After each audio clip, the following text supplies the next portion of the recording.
Hello guys, কেমন আছেন সবাই? আজকে রাতের রান্না বসিয়ে দিলাম।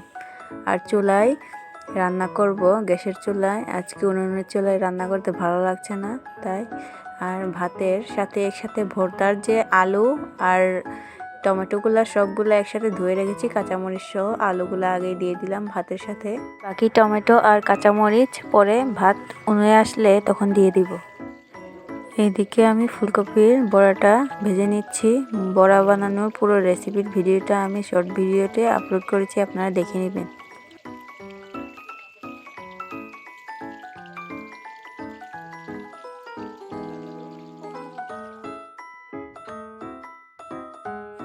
চুলা থেকে ভাত নামিয়ে নিয়েছি, এখন ভর্তাটা করব। ভর্তার জন্য প্রথমে লবণ নিয়ে নিচ্ছি, তারপর কাঁচামরিচ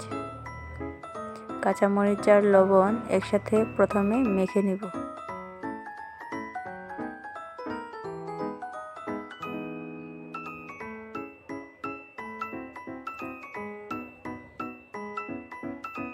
ভালো করে মরিচ আর কাঁচামরিচ আর লবণ একসাথে মেখে।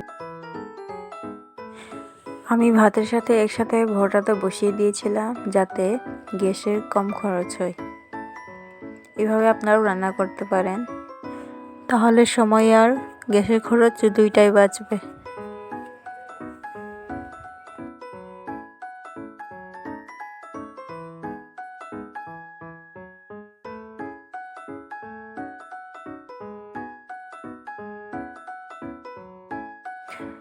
এখন টমেটো আর আলু সিদ্ধগুলা একসাথে মাখিয়ে নিব।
এখন হালকা পানি দিয়ে দিব, পানি দিয়ে সুন্দরভাবে ভালো করে মিক্স করে নেব।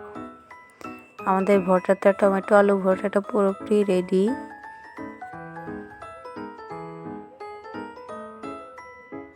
এখন হালকা ধনিয়া পাতা কেটে রেখেছিলাম, সেগুলো দিয়ে দিচ্ছি। ভালো করে মিক্স করে নিচ্ছি। এখন এই যে আমাদের আজকে রাতের খাবারের রেসিপি।